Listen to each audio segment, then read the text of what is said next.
Hello, Serge here from the backyard driving range. All right, I have a question that came in, and it's from Dwight. And Dwight says, "Hey Serge, you have a great online lessons. Maybe you can help me. I dislocated my right shoulder many years ago playing baseball, so took up golf about 16 years ago. Up until about 3 years ago, I could hit my wedges very well.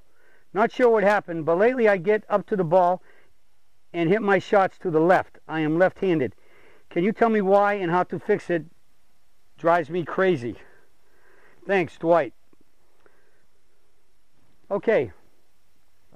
I'm going to start addressing this basically from the standpoint of what is the prevalent swing taught in golf today. And that is, as we know, the rotational golf swing. All right? And I think that in many cases, most everybody at some point since the paradigm shift happened in 1992 with the X factor, which is now basically called the rotational swings and many derivatives of it, offshoots of it, it's the most prevalent thing being taught, the most prevalent thing seen. So anybody that is very visual, if you're playing with a very rotational swinger, even if you're trying to be a vertical swinger, you watch them and that could bleed into your swing and start affecting the fact that you might think you're up here, but you're really going over there, turning a little bit too much and getting up there, and not being able to get the club up, but rather it starts to rotate around you. Now, although Dwight says he's a lefty, I can only adequately demonstrate this righty because I am a right-hander. Okay, so but it goes for both. If it goes for whatever side of the ball you're standing on, because like when people say to me, if I'm giving a lesson to a man, he says, "Does my wife or my kids swing like this?" I say, "Does the ball know who's holding the club?"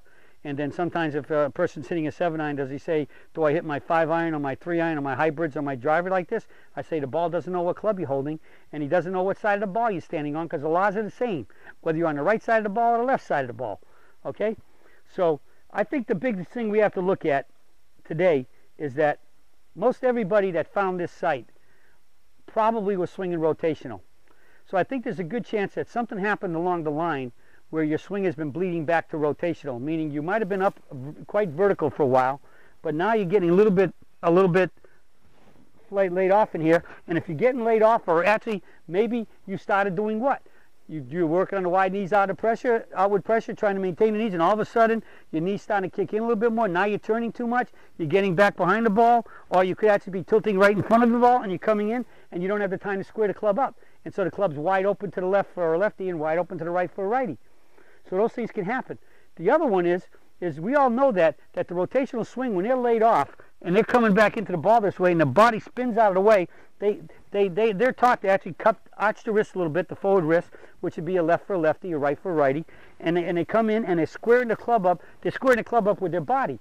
We don't square the club up with our body. We bump, and at impact, our shoulders are relatively dead parallel left, right where they started if you were parallel left alignment, and the hands square up because they always come back to that position. Toe up to square to toe up. Toe up, thumbs up. Toe up, thumbs up here. Toe up, thumbs out, straight out, square. Then they go toe up of the club, thumbs up here, and toe up and thumbs up there. But their rotational folks are coming through from here, and they're spinning the body out of the way and squaring it up with the golf club. But if they ever let it release like we did, they'll hit it miles to miles to miles to left. So they're doing in this lag drag whole block. They want you coming in with really hands way ahead of the ball, and that could be the other problem. You could be moving or holding your angle too long and getting ahead of the ball, and there's no way you're going to be able to get the club square at impact. And for you, Dwight, a lefty, it's going to go to the left, and a righty would go to the right. So, and I saw a rotational swing lesson where they had a stick sticking over here with one of those wobbly, those styrofoam tubes that you got in the pools that float, and you can whack each other and stuff like that. And it's just it's like a noodle. In fact, I might even call it a noodle foam thing. And he had one there, and it was sticking out there. And he always wanted you to come into it like this. His whole thing was you hit it and you come through and you straighten the right arm out and you're coming through like this. Well, if you come through too soon and you don't even get it square to the club, to the face of the line, that's going right. And he made one move like this and went to the tube like that, and he said, "That's wrong." Well, that's peak performance right there. So it's like I'm saying, you've heard me say many, many times, in the world of golf right now, if this mat is the street and there's a white line here, basically I'm on one side, I'm on the curb on that side, and just about everybody else is over there if you're not at peak performance.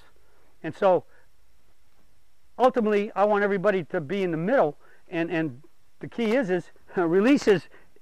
I really believe 98% of golfers in the world, and especially even teachers, don't really truly understand the concept of release. Because when Dr. Armstrong showed me this, that's when I knew I had my answer. I knew why we had to have less turn and why we had to swing vertical, but I didn't know why. It's because your hands always stay vertical in the swing. They only swing in front of your body, and at 12 o'clock and 6 o'clock, they always come back to dead square in front of your body. So if you line up perfectly square, your arms are connected to the ball and socket joint, it will come back to dead square. As long as you're swinging vertical and you allow it to square up, and you're going toe up, in the club toe up in the mitt and up the tree, and then comes back to toe out, and then toe up and thumbs up on that side.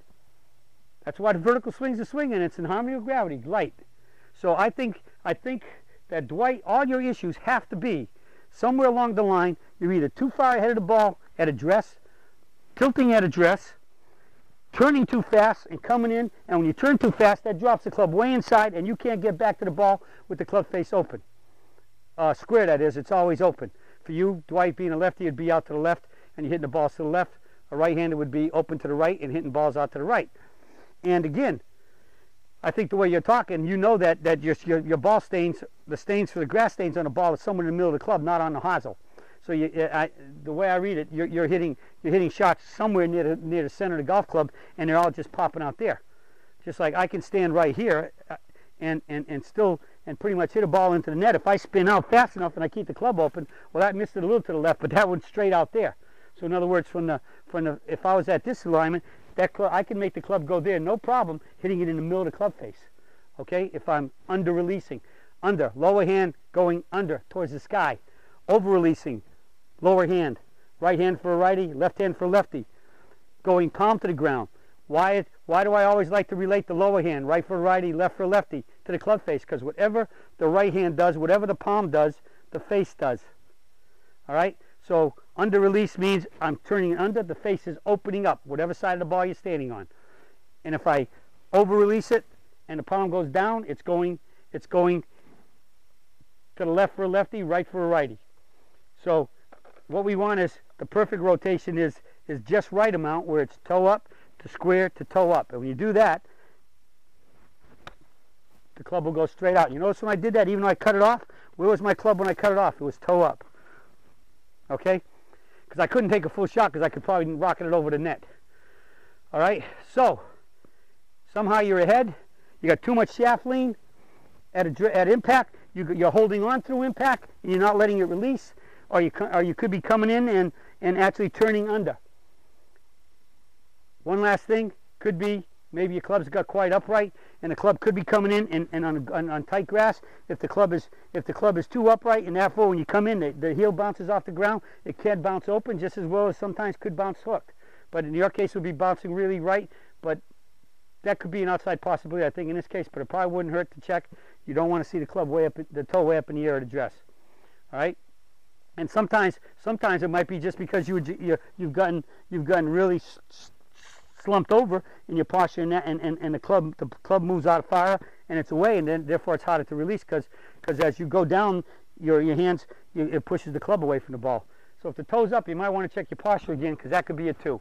But we've covered a lot of things here, but it all comes down to just get back to the fundamentals of the peak performance swing. In the catcher's mitt, toe up and up the tree, square at impact. In the forward catcher's mitt, toe up and up the tree, and you should be hitting really good shots exactly where you want the club to go, solid and straight, right down your aiming line, because you're going to get back to square, impact square.